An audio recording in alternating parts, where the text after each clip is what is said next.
हमारे साथ बातचीत करने के लिए साध्वी ऋतुम्बरा जी मौजूद हैं, उन्हीं से हम बात कर लेते हैं। दीदी, बड़ा दुखद विषय है राम मंदिर में जिस तरीके का आपने प्रकरण सुना। क्या कुछ कहेंगे? जो कुछ होना था वो तो हो गया, पर अब ऐसा ना हो उसके लिए, क्योंकि आप लंबे समय से जुड़ी रही हैं इस पूरे मामले में। देखिए, बहुत दुर्भाग्यपूर्ण है। आस्थाओं पे जो चोट होती है वो भारी आघात देती है। लेकिन सबसे बड़ी बात यह है कि दोषी पकड़े जा रहे हैं, उनको दंड भी मिलेगा। बात कुछ कहते बनती नहीं है, क्योंकि भगवान श्री मर्यादा पुरुषोत्तम प्रभु श्री राम, जिनकी चरण की शरण जो है हमारे अंतःकरण के विकारों को, हमारे चित्त के मल को दूर करती है। लेकिन कुछ लोग ऐसे होते हैं जो चंदन के वृक्ष में जैसे सर्प लिपटे रहते हैं ना, इस तरह उनकी प्रवृत्ति होती है। चंदन तो चंदन है, पर सर्प अपना विष नहीं त्याग पाते। तो बहुत सारे लोग हैं जो प्रलोभन के वशीभूत होकर मर्यादाओं का उल्लंघन करते हैं। लेकिन मैं एक बात का आपके माध्यम से समाज को निवेदन करना चाहती हूँ कि 500 साल की बहुत लंबे संघर्ष के बाद हमने प्रभु श्री राम की जन्मभूमि को पाया है। जो घटनाएं घटी हैं दुर्भाग्यपूर्ण है, लेकिन इसका अर्थ ये नहीं कि हम अपने आराध्य के दर्शन को, उनके प्रति अपने समर्पण को शिथिल करें। ये उचित नहीं है। कभी कभी गंगा के तट पर बैठा हुआ व्यक्ति ऐसा व्यवहार करता है जो मन में क्षोभ पैदा करता है, लेकिन उससे गंगा का विरोध नहीं किया जाता।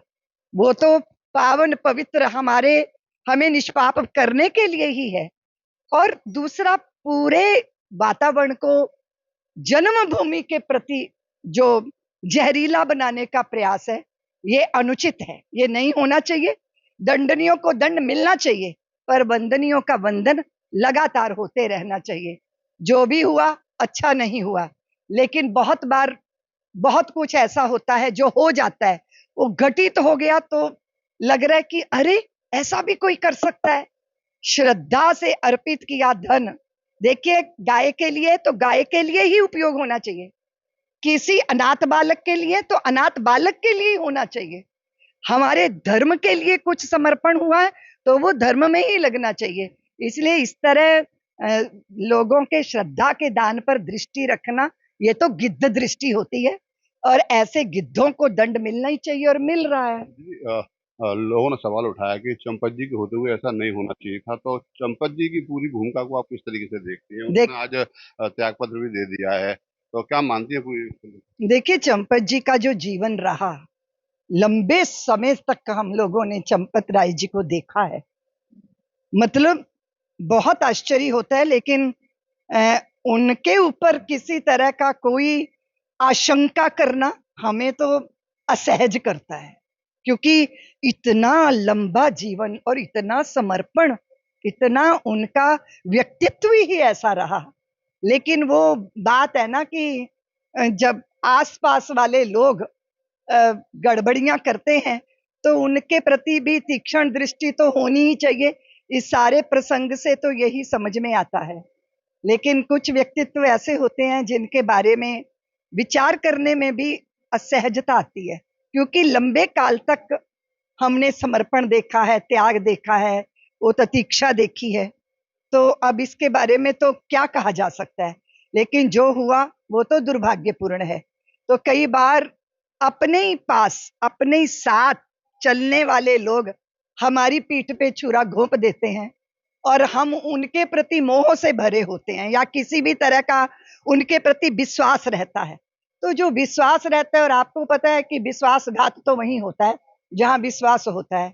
लेकिन इस पूरी प्रसंग को, पूरे भारत के अंदर ना एक बहुत अलग सी बेचैनी है, और लोगों को लग रहा है, और दूसरे लोग अब शुरू हो गए कि मंदिरों में अर्पण ना करो। अरे, धर्म की शरण में पहला धन तो धर्म के लिए ही अर्पित होता है। अगर हवन करते समय हाथ जल जाते हैं तो हवन की प्रक्रिया रोकी नहीं जाती। भोजन करते समय दांतों के नीचे जीभ आ जाती है, तो दांत जीभ को ही काट देते हैं। तो क्या वो अब दांत दोबारा भोजन नहीं चबाएंगे, या हम भोजन नहीं करेंगे?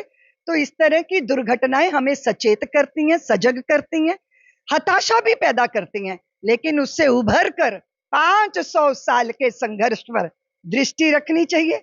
ऐसे ही उमड़ेगा मेला श्री राम जी के चरणों पे, क्योंकि 500 साल का तप है, बलिदान है, कार सेवकों के रक्त सरयू के धार में बहे हैं, उधर दृष्टि रखिए। ये जो दुर्घटनाएं हैं ये दोबारा नहीं होंगी, होनी ही नहीं चाहिए, और उसके लिए पूरी सजगता, पूरे सावधानी, सावचेत होना बहुत जरूरी है। आखिरी सवाल, किस तरीके के व्यवस्थाएं मंदिरों में होनी चाहिए? जिस तरीके की पूरा घटनाक्रम आपने देखा है, दान चोरी का और गहने चोरी का, तो क्या मानती हैं कि कहाँ कमी रह गई जिसकी वजह से इस तरीके की घटना हो गई, और ये प्रयास होने चाहिए ताकि इस तरह की घटना कभी दोबारा से मंदिरों में सामने ना आए?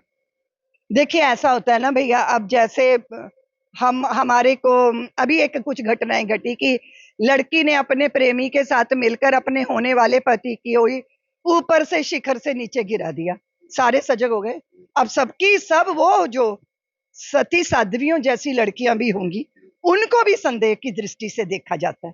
जब एक भगवाधारी कुछ बदचलनी का कार्य करता है तो पूरे भगवे को संदेह की दृष्टि से देखा जाता है।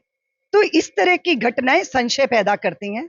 मुझे बस यही लग रहा है कि अति विश्वास जो होता है वो कभी कभी दगा दे जाता है, तो उसके प्रति हमें सजग आशंकित दृष्टि से भी अब देखना पड़ेगा।